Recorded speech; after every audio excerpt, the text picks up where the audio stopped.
Oh, the weather outside is frightful. But inside is so delightful. It's Christmas in July. Let's review. Let's review Let's review. You And me. Season 3. Bum. Dragon, I have a ukulele, and I had this great idea that I was going to come out and strum to it with the theme song, and I forgot to grab it. So silly me. I apologize. Anyways, folks, we are getting to Christmas in July 2016. Dragon, holy crap, we are on the last 3 of the season. Can you believe it? We are almost done, my friend. We are almost free of this yearly curse we put upon ourselves. I'm having a hard time believing. I have like Mr. Robot delusions of paranoia here. I'm starting to think like, wait a minute, is there like one episode I'm going back looking through? Is there one missing that, oh my god, now it's missing, there's a conspiracy. Now there's more we have to do with that. Oh no, don't even say that. It's like, wait, was that like the one that's missing? Isn't that the one we were supposed to start Christmas in July with, which we haven't even started it yet? And this is actually the Christmas in July of next year, but we haven't even done this one yet. Jesus Christ. Okay, so folks, we are talking about something that's very close to my heart. We're talking about Lilo and Stitch. Of course, I freaking love the original 2002 movie. And Lilo and Stitch, the series, is a series that I was a big fan of when it was airing. But you know what other show is like better than just sitting back on the Hawaiian Islands with a tropical drink in your hand, Dragon? What? It's the Movie Machine Podcast! That's right, folks. Head on over to hotchocolatemedia.net for the Movie Machine Podcast. It's what happens when you take 4 funny people and improv a movie based on a random story generator really fast. All kinds of kooky concepts, all kinds of out there ideas, starring Kyle Decker, Ben Lifson, and Jacob Gulliver, our good friends at Super Academy. Go check it out, hotchocolatemedia.net, and also check out Super Academy. All right. Okay, BlueDragonFive. So, I've gone over my history with Lilo and Stitch multiple times on the channel. I watched it literally, like, I saw the original in theaters like 2 days before going to Disneyland for the first time and falling in love with the Tiki Room and thus creating the moniker of Tiki for myself. This film is important to my DNA, all right? Like, this film is like, it's almost up there with Jurassic Park. It's like Jurassic Park is like 75% of my DNA. This is a good 25% of my DNA. Really? It's that big for you? It's that big. Yeah. Just because, like, the idea of me loving Hawaii was already in my head because I really like this film. I really think the choice to set it in Hawaii was inspired. I really love the music for this film. I really love the watercolor art style. And all of that just crescended for me when I went into the Tiki Room when I was an 11-year-old. So, like I said, like me loving Hawaii and having this movie on the mind when I went into the Tiki Room maybe had something to do with why I love the Tiki Room so much, thus creating the moniker of Tiki. So it was a huge part of my development, for sure. Dragon, what is your history with Lilo and Stitch? Oh, well, you know, I adored the film. Again, I've told you this before. Again, my most vivid memory of Lilo and Stitch, bizarrely enough, it's like I remember just watching a trailer of Lilo and Stitch, and Jumba, he did not speak in it until like he had this one line where he's eating the paper. He says, "What, me?" And I just knew in my DNA. You can barely tell in that line that it's David Ogilvy, but I knew that was going to be David Ogilvy. Not only just David Ogilvy, but David Ogilvy is doing a Russian accent. I don't know how I knew. I just instinctually, it's coming from this character. It's got to be Russian. Mm-hmm. But that was like, it's kind of my most vivid memory. I remember the marketing campaign was very memorable, like, you know, Stitch appearing in all the Disney films. It was a very well-marketed film, such a cool idea. It was just kind of this little alien becoming basically this kind of, this really awesome alien kind of visiting this girl, and you know, there's kind of like an Elvis motif going on. I mean, a lot of really cool out there ideas really mixed together, and there's some great mundanity in here. Again, it's just of course, the great Chris Sanders was one of the big heads of the film, and Chris Sanders he's kind of like a nomad when it comes to the animation industry, because he had a hand in How to Train Your Dragons, he had a hand in The Croods, but he has a tendency to get fired from positions, and he has a tendency to be very vocal about like his story ideas. So, like I said, Chris Sanders, a very eclectic guy, but totally a genius. Yeah, and the other thing though that I think really connects with me in the movie, and the reason, oddly enough, and just I found this out years after I saw it, that there were some Pixar hands involved in this film giving some Mhm. feedbacks. I mean, before we're at a position now with all the Disney films or Pixar is giving some feedback in the creative process. I mean, this is around a little bit before 2002, and they're still top of their game, like around sometimes between Toy Story 2 and between Monsters Inc. is the around time that'd be. Them to get feedback, still. I would guess that they were probably just wrapping up production on Monsters Inc. when this film was in production. Yeah. I mean, Monsters Inc. Came out. I mean, remember, Lilo and Stitch had to make the, as well as Monsters Inc., but mainly Lilo and Stitch, they had to make the 9/11 alteration. Mm-hmm. You remember that, right? The whole, yeah. Anyway, so point is, they made their alterations, and they both kind of had to go through that. So, and they were still probably in production in 2001. So, I mean, I don't know when. The point is, you're right. Though, working on Monsters Inc. is probably when they were giving their advice, regardless. Point is, my Stitch was always like a really interesting character for me, and my mother, she adores this film. She loves Lilo and Stitch, and she loves Stitch. She loves all that stuff. But again, primarily though, the thing that really connects to me is just the idea of this little this alien criminal who has, again, this awesome evil scientist creators like kind of pursue him hilariously through the movie. It feels like kind of a classic comedy movie, but I love that it's kind of this alien that develops again. Just, I can't emphasize how cool Stitch is in design and everything. He's such a great designer. He has the arms that come out from him. He's like he's bulletproof. He's all these sorts of things. But again, this kind of the super criminal of an alien almost. Again, not a super criminal like the original Pitch, but I mean just like kind of this illegal genetic mutation. He's a lot of trouble. A little troublesome little guy, really destructive, built for destruction purely. He develops a genuine fondness for this girl, and he learns a lot from her. And in the end, it's that moment where he's going to rescue Lilo. Really kind of still connects me. He's driving this giant like propane truck or whatever, this giant gas truck to save her, and it's really endearing. It's really awesome, and again, it holds up every time you rewatch it. It's such an amazing film. I still got so much reverence for it. And let me just to bridge us to the next subject, if I may, to the show. Here are something I got really vivid memories of. So I won't chime in after this up here. Because I really had a lot of fun in this movie. Of course, the news that Lilo and Stitch is getting the series. I mean, of course, they put out a little promotional DVD of the first episode, which is kind of the pilot of the show. I remember that. Kind of like Lilo and Stitch, quote unquote, the movie or something. right. Yeah, basically, they have to emphasize the movie. I actually think what it was called, I believe it was marketed as Stitch the Movie. I think you're right. Because here's what they did. There are 3 Lilo and Stitch. There are 4 Lilo and Stitch movies. There's the original. Right. There's Lilo and Stitch 2, which I would by all means like to talk about because I do.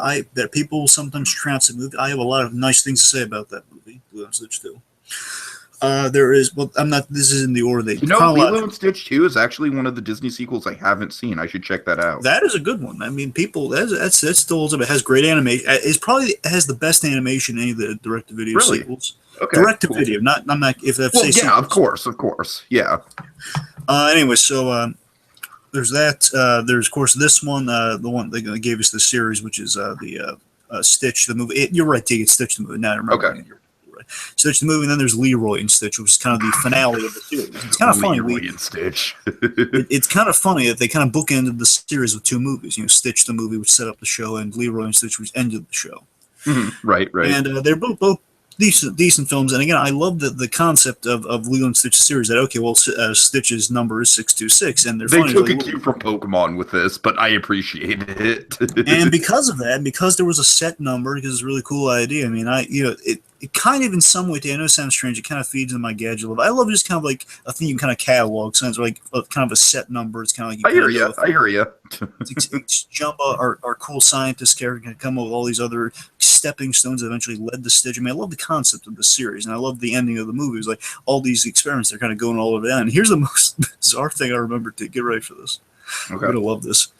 back in back when DVDs were a new mystical thing. What Oh they came God. up with was, Yeah. in addition to this, they had like a Lilo and Stitch the home game, which tied into the show, which you Oh would run God. into experiments. It was like Okay. a big Okay. old brown box with the movie, I guess.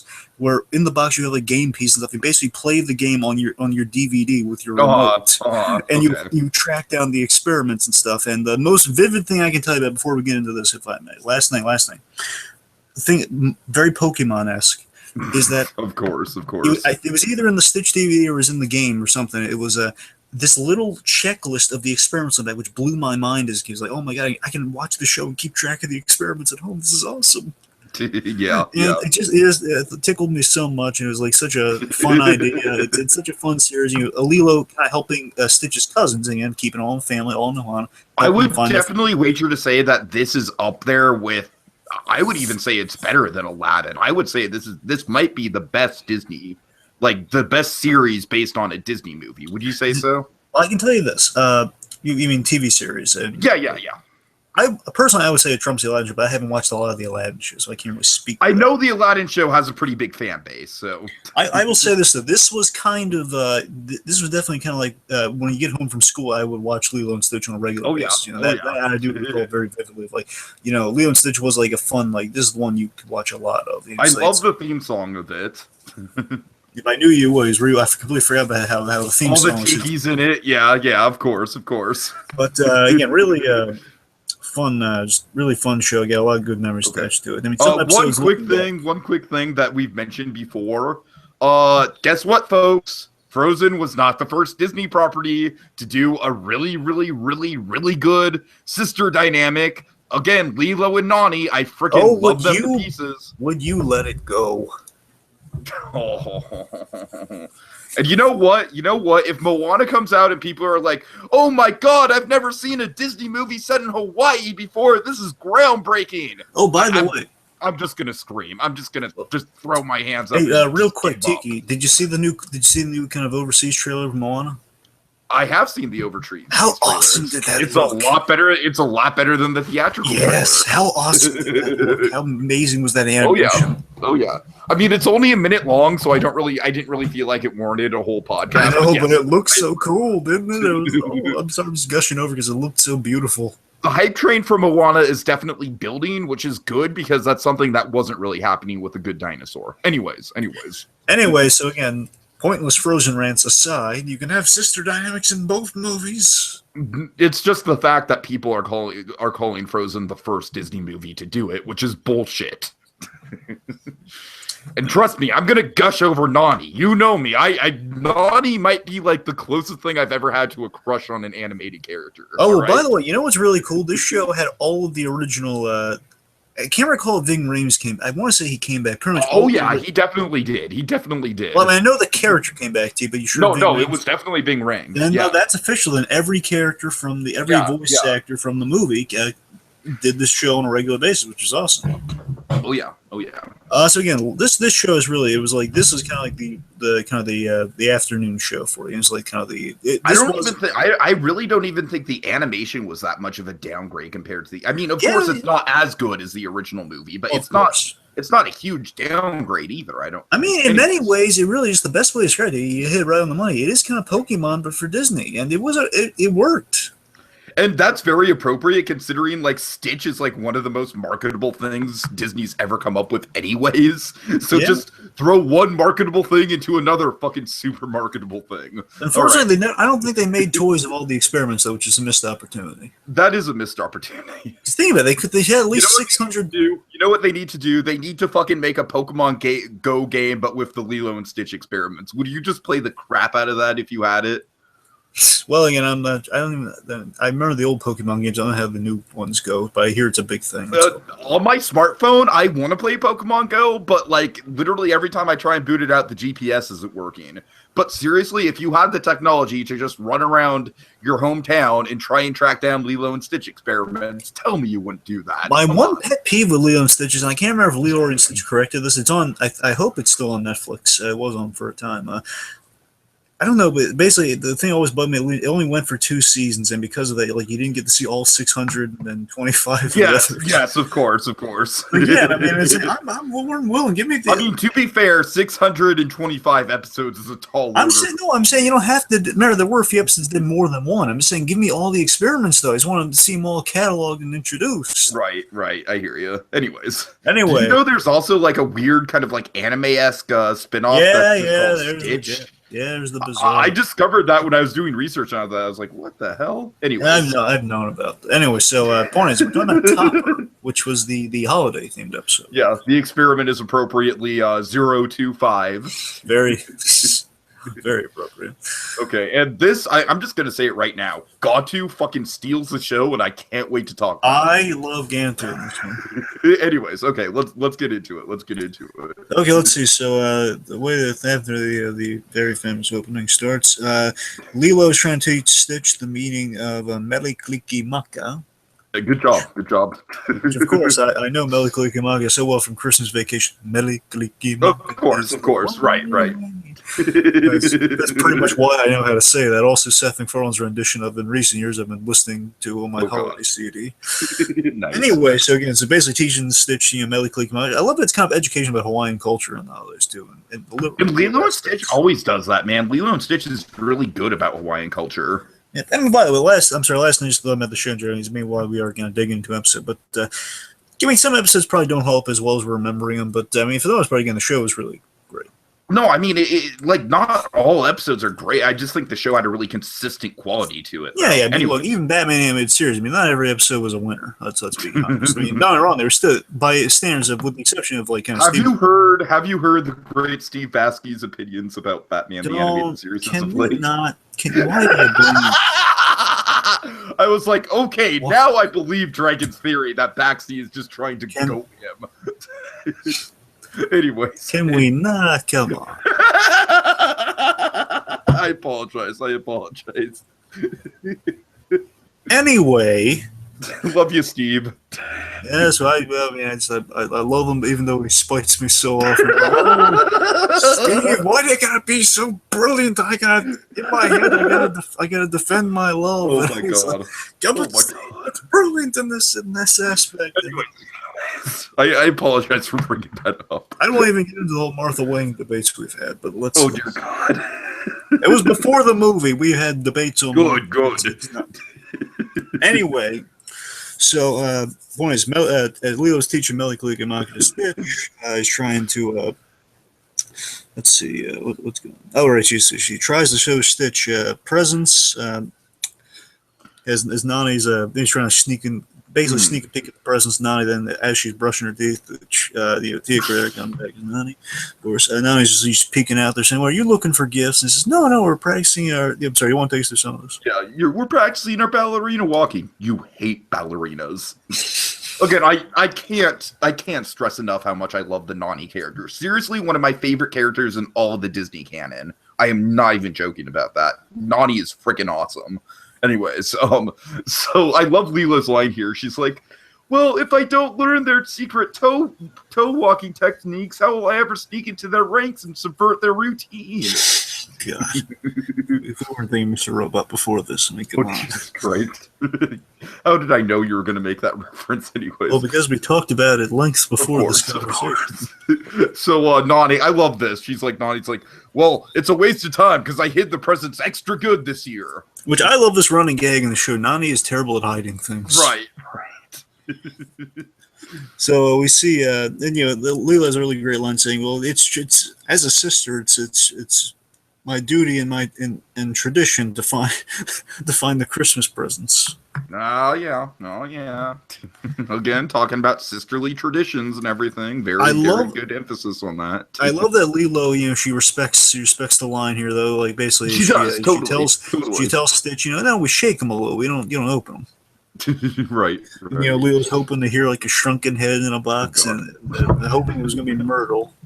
You got that. Seriously, Myrtle though, she was a real, Myrtle was easily like, if this show had a kryptonite, Myrtle was definitely it. She was intolerable. I just wanted to drop kick that kid off a cliff. I really did. Thank God she's like not in this episode at all. Seriously, I mean, how many times just Lilo should just let her kind of face her demise? I mean, I think she worked good in the movie because in the movie she had a minimal presence, but she was there to kind of show how isolated Lilo was. In the show, she's just intolerable. And again, Stitch had that great moment where he kind of pushed her off her tricycle and then stole it, which was awesome. Sure. Anyways, Myrtle sucks. Anyway, so aside from that, I'm surprised neither of us mentioned that.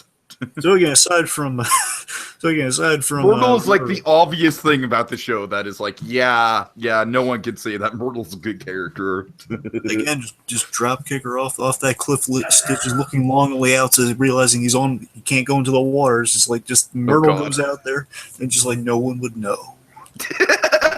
I'm sure her parents wouldn't even care. I don't remember the parent. I don't think the parents really. I don't know how attached the parents were. Anyway, so importantly, the setup here is as Lilo tells Stitch, Christmas it's not just about getting presents. Mm-hmm. This episode has like the most cliche Christmas message ever. It's not about giving, it's about receiving, but whatever. It's done well. It's done really well. Just give them the awesome spectacle we get it towards the end. I think of course. So, and also, however, it does kind of instantly call itself on it from like, it's not about getting presents, but don't act like when you get presents though, don't act like you like them and say you get more. Let's see. So Jumba and Pleakley, one of the best that can't be. They're singing Christmas carols. Timon and Pumbaa, man, these guys are like the Disney comedy duo for me. I love Jumba so much. Jumba's probably one of my favorite characters. Jumba is definitely this show's Colossus, that's for sure. In many ways, yes. This awesome Russian giant. He's designed great. He's got the 4 eyes. He's got these big. He always wearing basically looks like he and John Lasseter shop at the same place. Yes, John Lasseter. Only John Lasseter has more variety and awesomeness. Oh, I do pray to John Lasseter is my shirt idol, though he really is. right. I kid you not. In my wildest dreams, I would have a wardrobe collection as John Lasseter does. Anyway, sorry, I'm drifting off. So, Jumbo and Pleakley are singing Christmas carols badly. Pleakley, he's going off now. I'm researching Earth holidays like Kwanzaa, Christmas, Hanukkah, and clearance sale at Bimmelton's department store. Says, I don't think that last one's a holiday. You're 50% off everything's not a holiday, sister. I don't know what is. They have specialized eggnog, either chunky style or scrambled eggs. It's the grossest. And the Stitch just keeps eating both. Yes. And also, I love that he says, "Ooh, look, electric toasting fork." What would go great with that electric toasting fork, though? Some rock soup. Well, that and also some hamburger on a stick when you're getting peckish, Tiki. Come on. Of course. And by the way, I apologize. I totally forgot to do the hamburger at a stick thing when I was at Disneyland. Well, let's chalk it up to the list. I'm going to make a point to do it next time I go to Discovery Kingdom, though. Or even just get a fucking McDonald's hamburger and do it there, all right? I'll get it done. Done. Let's just add it to the list of the other things you forgot while you're down there. So, moving on. So let's see. So I got him, though. Yeah, you did one thing. I spent $20 on him. Yes. All right. Anyways, he did one thing right, folks. Let's give him a hand. So, oh god, Stitch. I'm still mad about that cone. So Stitch. So let's see. So Stitch eats both eggnogs. Anyway, so also, oh god, this is great. We see Pleakley has decorated the tree, and I love this tree runner so much. Pleakley has decorated the tree with circular objects on it. Excuse me. Like tires, snow globe, tires, a globe of the earth, dartboards, records. A Ted Baxter LP of his greatest news montage moments. Yes, duct tape, all sorts of round objects, and of course the bowling ball is the star on the tree. Sid Velasquez puts it on top and bristles like a really violent Charlie Brown tree. Just all comes crumbling down. Right. I've killed it. No, it's like these. And then speaking of killing the tree, Joe, I wonder if it's a reference to the Charlie Brown thing. Now I think it could be. I think it is. Jumbo has a hilarious line again. Just David August stars, beautiful actors. Oh my god, so great! Just Excellent. You've killed 3. You've killed 3. Is Christmas Doesn't over? that just sound like something Colossus would say to Deadpool? Way to go, Deadpool. You killed 3. So let's see. So after that hilarity, Nani's saying, "Oh, what happens is, it's the 3rd tree Pleakley's broke. We can't afford it anymore." It's just Eddie's done this 2 other. I love how understanding Nani is of it. It's like she's got like these 2 aliens living here. It's like, oh, that's the 3rd tree. Well, whatever. I'll fix it when I get home. Remember, the cool thing is apparently the property damage. Jumbo can fix any property damage. Apparently. Right. Okay, so we have a running theme, Dragon. We have a running theme. We have 2 Christmas specials in a row where one of the characters has to work on Christmas Eve. Ooh. Yep. As Lilo kind of says, "Oh, but you can't do it on Christmas Eve." Anyway, it's the holiday rush. That's why she's working around the holidays. So let's see. So Pleakley steps in to be the tree. Oh gosh, this is hysterical. I love that. In such a position of honor. Huh? I'm the Christmas tree. God. I was the willow. Corona, who's going to help me be the windmill? Oh God. God, seriously, colorblind cow. Love that. Anyway, let's say so after the Pleakley, I'll be the Christmas tree. We see, meanwhile, 625 is decorating Gantu's ship. Mm-hmm. He's making sandwiches, and he's like saying a song about it. They like deck the hole with making sandwiches or something along those lines. Basically, we see he's. I love how pleasant 625 is. And 625 voiced by the wonderful, the talented Rob Paulson. Of course. And again, Rob Paulson. I just love how he plays as 65, like kind of a regular schlubby guy. You know, just like, well, come on, have a seat, have a sandwich. You know, he plays like your favorite uncle. Right. You know, I just think it was. I love they offers Gantu a holiday hoagie. Really nice. So Gantu's story in this is the best. Gantu is who else offers holiday hoagies? Who? Jessica Jones, of course. Yes. Just picture Jessica in the giant sandwich, but with the Christmas hat. Anyways. Oh my god, that image is so perfect in my head. I'm glad you like it. Okay. Okay, anyway, let's see. So, where were we?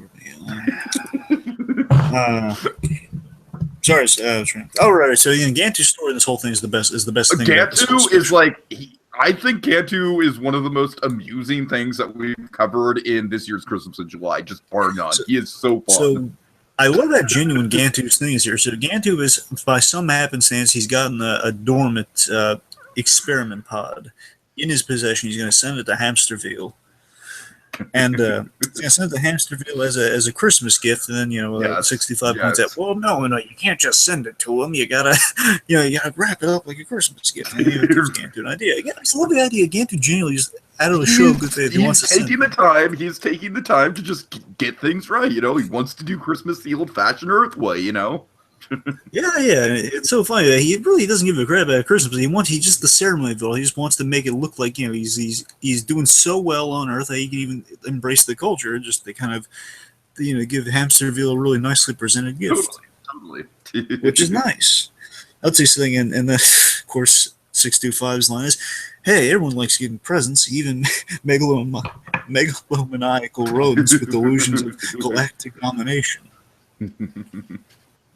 So let's see. So Gantu goes to get it wrapped, which I think it's so hilarious. Put on a red suit and a hat. Everyone's wearing them these days. Even me, even hosts of podcasts. Yay! Now you think 625 would have been able to wrap that for him? It's fine. I don't mind it. Okay. Anyway, let's see. So we get the hilarity of Gantu having to deal with people at the mall. I'm all for it. Yeah, I still got one gripe with this special coming for this one. Well, actually, 2 gripes. I got 2 gripes in this whole special. Okay. One is again, folks. The show's not perfect, as we illustrated by Myrtle. But Myrtle's not in this episode. So. Thankfully, thank God. Right. So let's see. So Lilo's showing Stitch Christmas at the mall. The mall. That's almost kind of like a callback. Like, yeah, all Christmas specials have malls in them. Yeah, we know what we're doing. Yeah. They read the Kevin Smith book. Of course. Oh, God. And usually they also have free cheese log samples. Yes. And chocolate-covered pretzels, but not in the good way. Oh God. Oh God.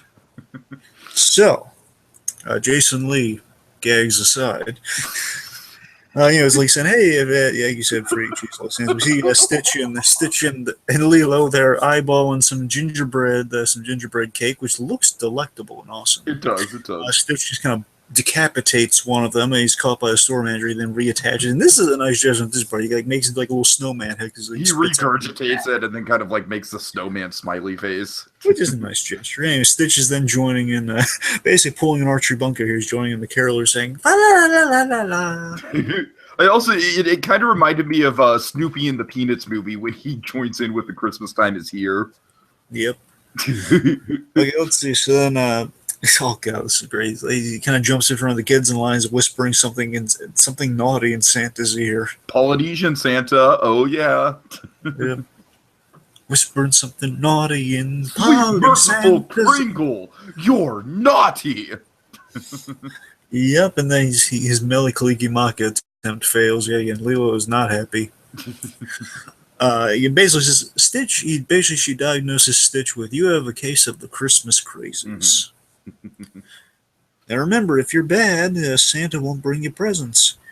Stitch spots the experiment pod being wrapped, before it's wrapped, sees it being put into a box, and then Stitch kind of goes over there, but he gets the wrong box. He opens up, it's a Jack in the Box, and he sees open all the other presents. He was just trying to kind of explain them away. Saying, "Oh, yeah, he doesn't quite get the whole present thing." I love at first like a little understanding. Then again, Stitch is then opening the rest of the presents or taking the rest of the presents. Right, right. Stitch sees boxes in question being driven away. So then he's on a hunt for gifts all over the world now, all over the town. This is just like what happened with the pig at the luau.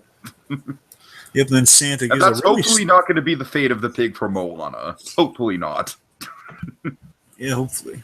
Could you imagine like a big dramatic moment with the pig in Moana where he is sacrificed to be the pig at the luau? Oh, I was imagine this random gag. Imagine this, the Rock's character, Maui, right? Oh yeah, Maui.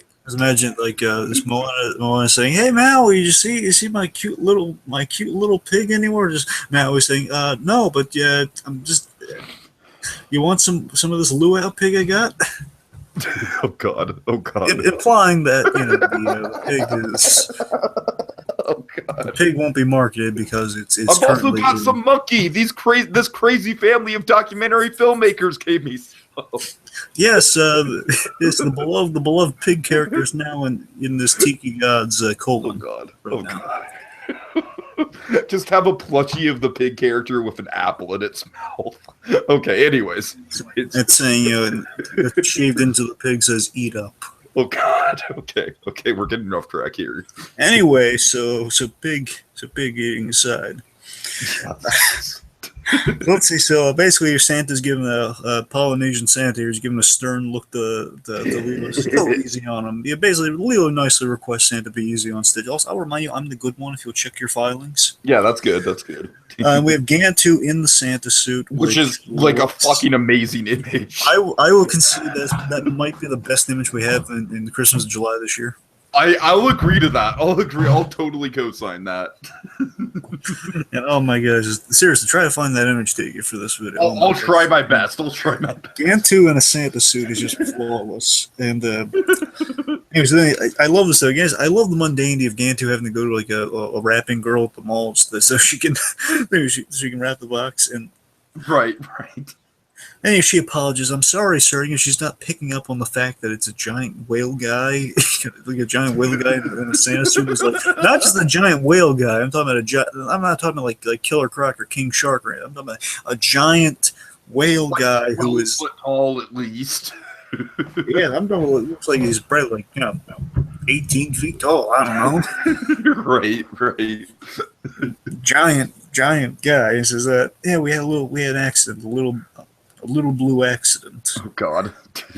And I love this. He's saying, was it? Gantu's about to be going off. Was it like a truck or like it was like a little? Was it a naughty puppy? I just love his not the word I would use. He just love him correcting himself. Was it legal genetic experiment? I mean, or was it a bloody puppy? Anyways, then it's I'm gonna make him part of Christmas past. Oh, Gantu was not happy. Again, I love it. I'm on Gantu's side of this whole thing. Are you? Oh yeah, absolutely. I mean, Gantu, he didn't like steal an experiment. He found an experiment, which is fair. And he's not trying to be like, oh, I'll give this to 626, and then the experiment it'll be a trap for 626. No, he just genuinely wants to give Stitch a present. That's all Gantu's plot is. There's no nefarious action behind it at all. Wants to give Hamsterville a present, not Stitch. What's the difference? What do you mean? Hamsterville's the bad guy, Tiki? Hamsterville? What? Hamsterville is the guy he's hunting experiments for. The Jeff Bennett hamster guy with the red cape. Oh, okay. Oh, I thought that was just... I'm sorry, it's been a while. I thought that was like a nickname Gantu had for Stitch.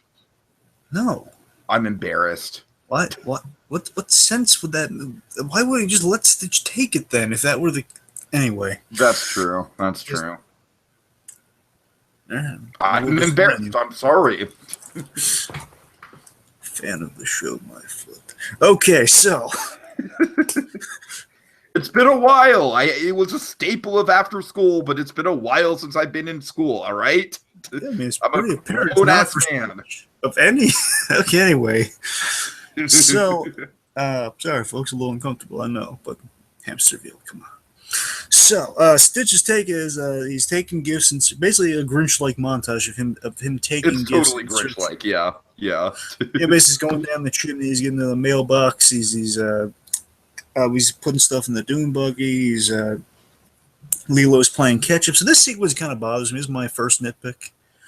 I'm saying that, Stitch couldn't just take a moment to explain to Lilo quickly that, okay, you're finding an experiment. He can talk a little bit. He's saying, experiment or that or something. Right, or cousin, right. Cousin or something. I don't know. I mean, I think he would have explained this. It's the miscommunication that kind of bugs me. And also, I mean, Lilo could have caught up. It goes on super long, and Lilo never catches up with him. There are some problems with this. So that's my main problem, especially the other thing's a small nitpick. This is the main. I mean, I think it's a fun montage, but I agree with you. It kind of it's at the cost of kind of some believability of it. Oh yeah, well, believability in a show that's marketed off hundreds and hundreds of aliens on the island of Hawaii. Which is why Lilo and Stitch work so well, because it's such a random concept, but it's totally. Anyways. Anyway, let's see. So Pleakley points up to the attic on the way after. All right. Sorry. So after the montage, we have Jumbo saying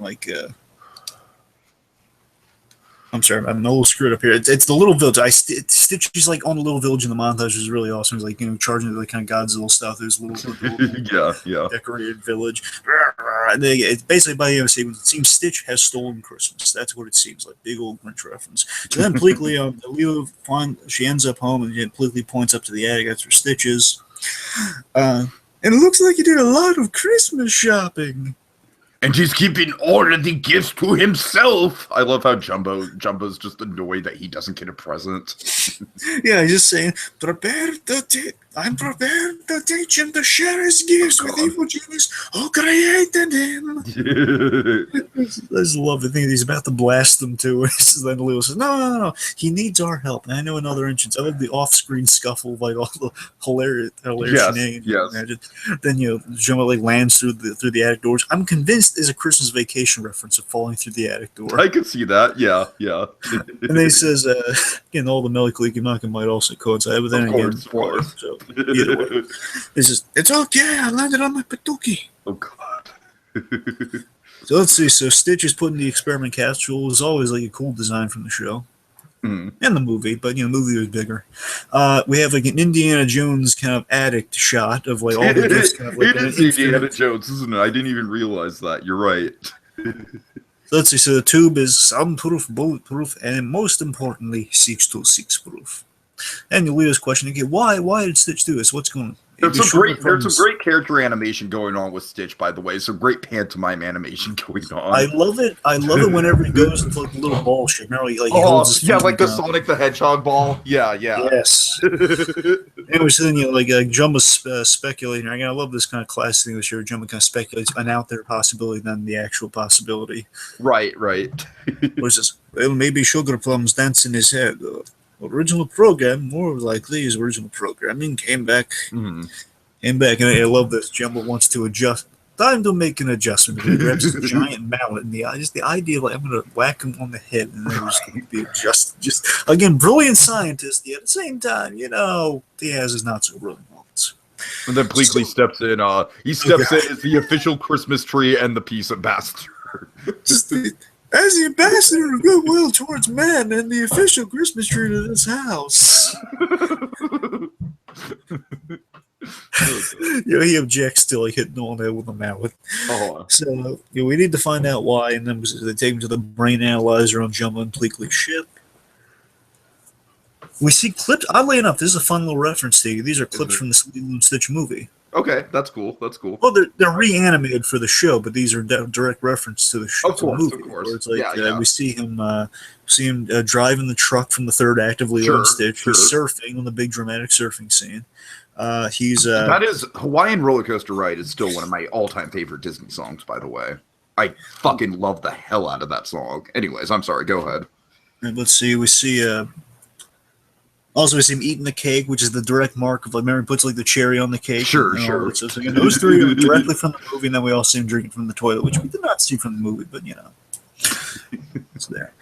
Anyways, let's see. Dog humor.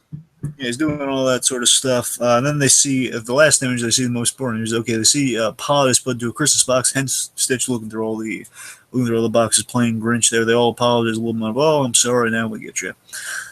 Everyone's caught up to speed. So then they're. Now they're kind of trying to figure out, okay, well, how do we figure it? We got to figure out how to return these gifts. So then before they can really figure that, there's a big gaping hole in the house. And Pleakley saying, it was Santa! And he didn't even notice me at the Christmas tree. Not the Christmas tree. Wow, Pleakley is just so funny. And so we see Gantu, fucking Gantu Claus. You want to call him Gantu Claus? Flying Gantu Claus, oh Gantu Claus, what has he brought for us? Oh God. So let's see. Well, first of all, we see Jumbo rebuilding. The house again. He rebuilt in relatively good time. Come back from break. He gets that guy's great. Right. He's like a Norm Abrams of an alien species. This guy. I mean, God.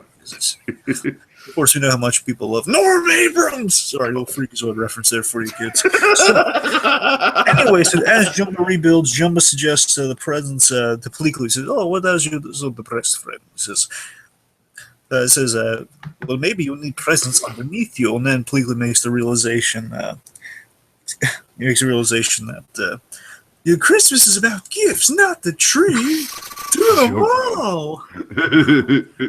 the mall. That's it. Meanwhile, Lilo and Stitch, they're planning their entry because again, I love that we have a set location. We know where Gantu's ship is. Remember, it's stranded. It's always in the same place. Yeah, exactly.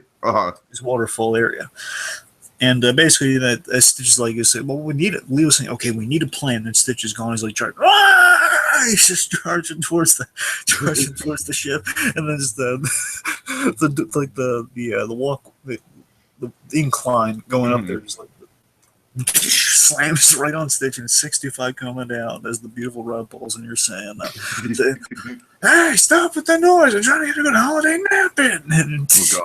And then Stitch is like, and then again, hey, what did I just say? So it's hilarious. So I love when Stitch comes up the first time. It's like, I'm okay. I'm fluffy. I'm okay. I'm fluffy. How great is it? That's Chris Sanders doing that voice. Oh yeah. And that's obviously a callback to one of the most quotable lines from the trailer. Way before Despicable Me did it. Oh, it was a line in this film. Blow it out of proportion. It was a line in Despicable Me that the general public itself blew out of proportion. I'm not blaming the movie. I fucking hate the Minions, but that's a whole different story. Anyways.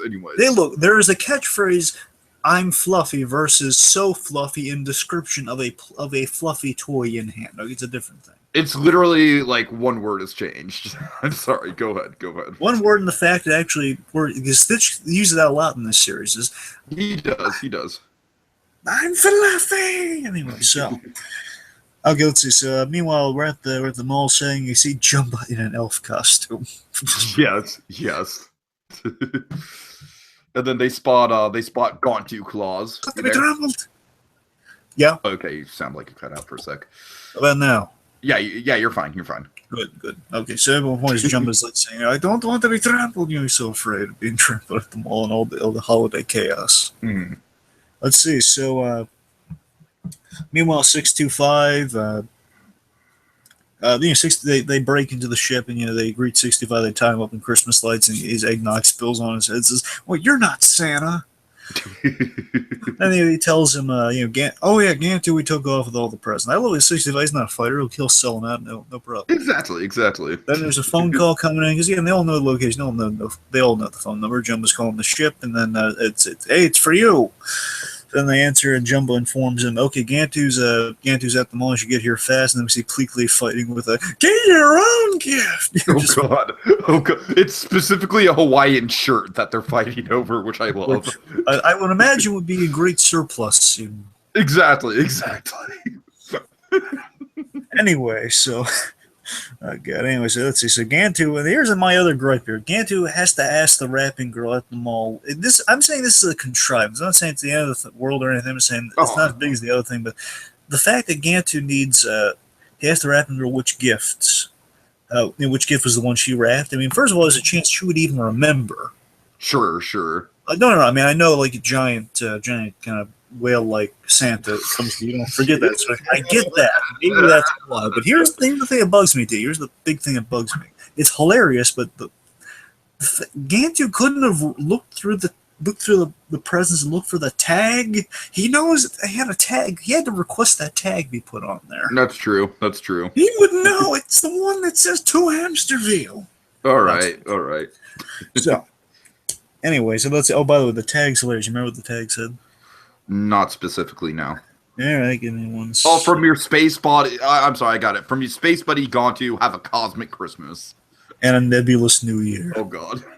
Well, he says she's showing off. She's not showing off. She's reading your own. She's dictating your own leather. You. I know. Gantu needs to be nice.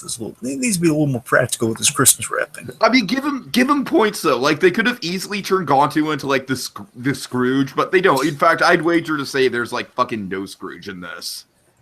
I do really I love how nice Gantu is with like the whole 2-year space buddy. That's what I'm saying. He's like genuinely trying to be a nice guy.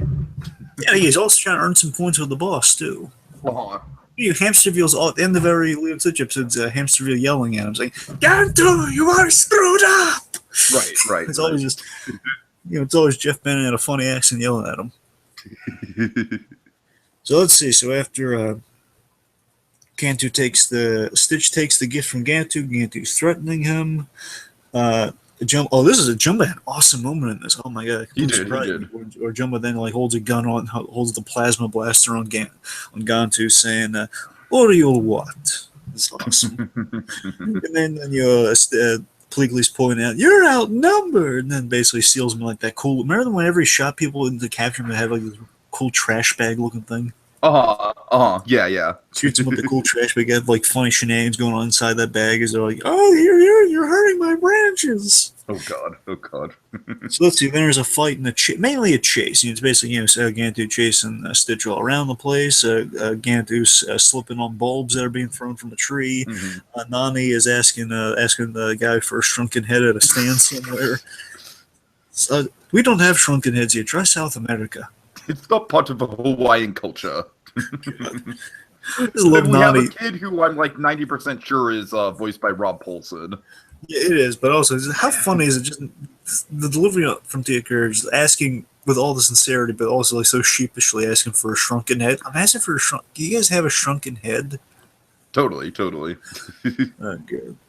let's see. So again, we have the sleigh gag from the. And like I said, Rob Paulson is just like, look, it's Santa. Santa and his mutant elf, because this hilarious image take is a great image too. Gantu in this giant red sleigh with Stitch, and again, it's a giant Santa, little blue guy says, "Hey, look, it's Santa and his mutant elf." Okay, anyway, so then Stitch heads up a tree, and this actually is really good foreshadowing when you think about it. It's the very beginning was, Pleakley puts the bowling ball on the Christmas tree, and then it all comes tumbling down, Charlie Brown style. And now it's like, Gantu chases him up this huge tree, and then, wait, on top of a tree, ends in the Charlie Brown effect, right. tumbles down. So then that defeats Gantu. It's the biggest Santa I've ever seen. People just kind of come by commenting on giant Santa Gantu. Let's see. And then Pleakley's out of the bag saying, "I've lost my decoration orbs." Feels like naked without them. Gantu has the pod for a moment. Now Gantu's about to squish again. Now this is the most evil thing he does in the special. You got to remember the only unseasonal thing Gantu really does here. The only time we're not on Gantu's side. Yeah, very true. He almost crushes Lilo and Nani. That's really big. right. This is something I should have done a long time. I feel this. I don't want to count as a Scrooge moment because it is this. They force a Scrooge moment here. It's not bad. I'm just saying it's kind of like making Gantu look really monstrous for a moment. It's not even necessarily a Scrooge moment. It's more so just like, oh, I forgot. Gantu's the villain of this series, technically. Yeah.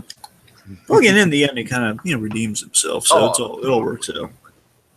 So let's see. So this is great. So look, you can squish us if you want. You've already ruined Christmas. Me? Again, Kevin Michael Richardson giving a wonderful performance here. It's beautiful scene. Yes. Just, you took my gift to Hamsterville. Says, wait, it was for, she realizes, wait, you're giving someone a gift?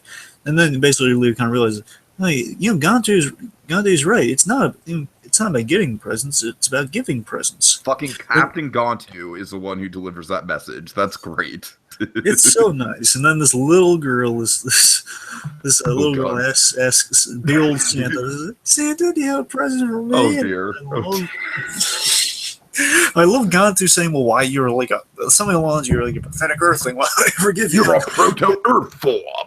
Yeah. And then she's giving him like the most adorable Farmiga eyes you've ever seen. That's not fair. That's not fair. That's not right. He's using your ocular orbs to gain sympathy. Again, the quote Bruce Wayne. That's not right.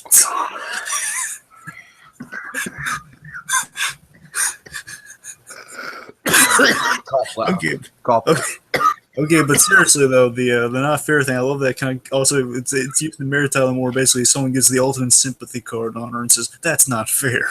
God. And Gantu's just the way he says that's. Norma, would I tell you about rolling around in the dirt with Chuck? But it's so fun. That's not fair, Alex. And Bruce Wayne has to merch just from like her other little playmates. And that's not right. Jesus Christ. What the hell is Norma Bates doing hanging around Bruce Wayne? Well, kids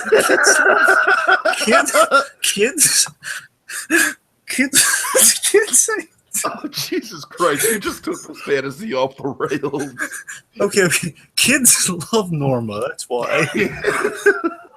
Okay, not everyone loves Norma. Even the Jolly Ollie Man loves Norma Bates. Sure. Okay. Okay, we're almost done. Take us. Yes. What does Gantu do in response to the Farmiga child? He gives up the present. He gives her the experiment 025 out of sympathy. And figuring I'll get Hamsterville something. I love the isn't his complete sacrifice thing because it seemed out of character. If you're gonna do this, well, look, we'll get Hamsterville something else. Then Jumbo recognizes, oh yes, you don't want to give a kid like a weapon of mass destruction. You want to make sure. So Jumbo quickly takes a look at it and says, yes, experiment 025. It's the beacon experiment. Mm-hmm. And then it is unveiled, put in the fountain. It's Topper. And that is like a beacon that's kind of summon things. It's kind of like, it's a signaling device. Right. Pleakley as, and this is a really nice ending here. There's a great image there. It's like Pleakley as a fully realized Christmas tree. He's I am a real tree. It is great. It actually looks like a presentable tree now. He's got all the branches and the whole trimmings. And now I have the perfect tree topper, because Lilo called it toppering. And so the whole show, folks, just to recap, because this is kind of odd for the Lilo and Stitch episodes. Usually the experiments are introduced way earlier on. Right, exactly, yeah. And ordinarily, the premise is, Lilo, again, she finds the Stitch's cousins, the experiments, and he basically helps them find their perfect place where they're going to cause the least amount of damage. And then, I guess, in case Topper, most harmless experiments, he's a little beacon guy. What's he going to do? He's going to be a beacon for a Christmas tree. And then we see Gantu, and this might be the fucking greatest moment in the whole special. So Gantu is playing Santa, and here's one for little Kiowa, and here's one for Patricia, and this one's for Jade. So the only thing to be cuter is if Vera from making baked Christmas cookies. And then Lilo, she's like, oh no. She made Christmas cookies for Vera. I'm sorry, go on. Lilo's like, Ohana is the best Christmas gift of all. And then Stitch is like, Me la cama chameleon. No, it's melancholy. Cama chameleon. Anyways, then we see from space, the beacon so bright can be seen from space. Is, hey, why are we being so in here? Says, who cares? That planet has fruitcake. God. They got fruitcake down there. Oh no.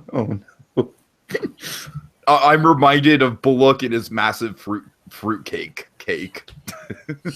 Anyways. I'm now reminded of Deadpool beating a man to death with the fruitcake in my picture. Oh, Jesus Christ. Okay.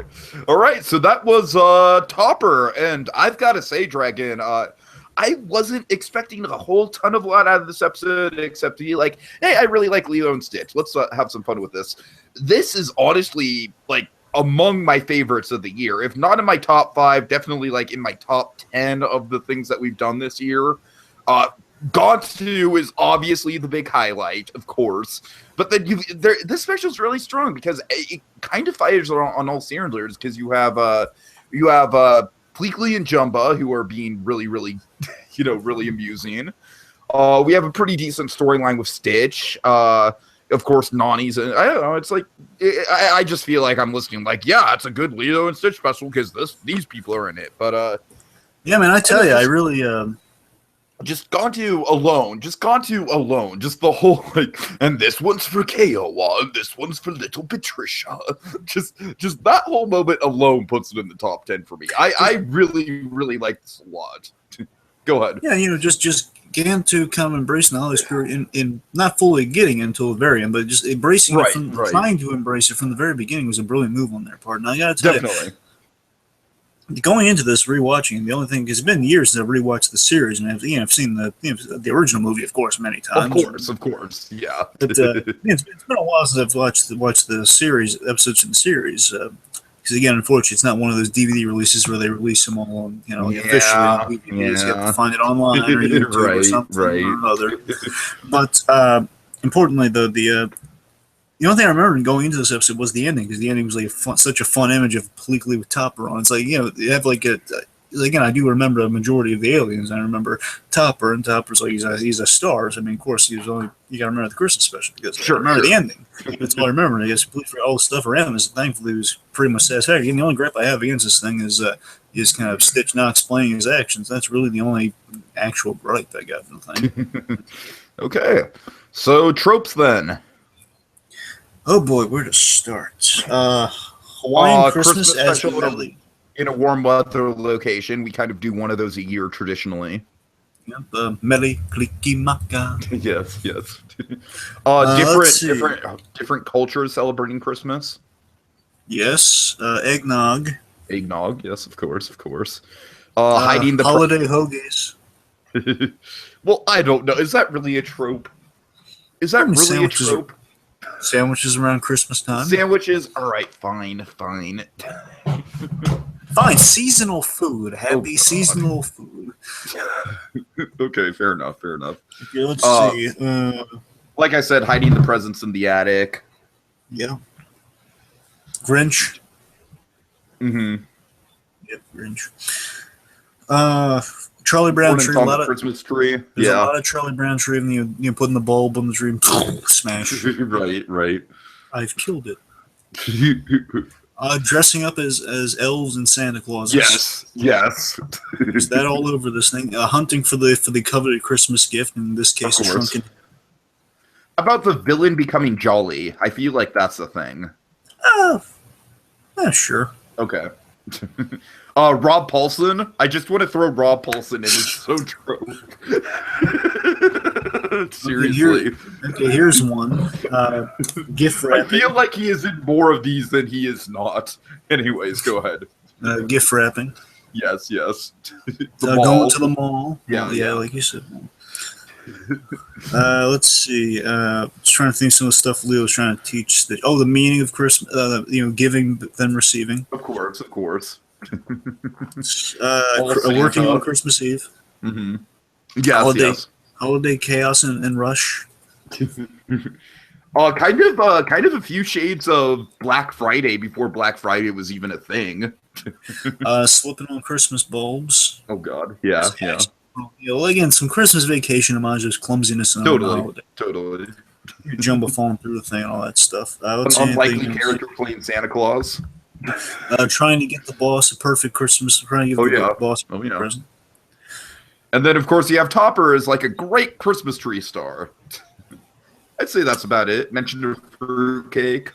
Well, obviously, Pleakley is the Christmas tree too. That's another one. Yes. Okay. I think that about covers it. All right, folks. Well, I am tired. I am frankly tired of coming up with long-winded ways to say this. So, tropes. We're looking for them. That's what we do here on Christmas in July. But Tiki, what do we call this process? I mean, I'm the expert. I still have no idea what we call this process. I mean, if only there was something about mistletoe and science, but there isn't. Jumba, tell me, is there anything? He doesn't know. Tiki, do you know anything? I'm panicking. It's putting the mistletoe underneath the microscope next time on Christmas in July. And this one's for little Koe, and this one's for Jimmy, and this one's for Norma. Merry Christmas, Norma.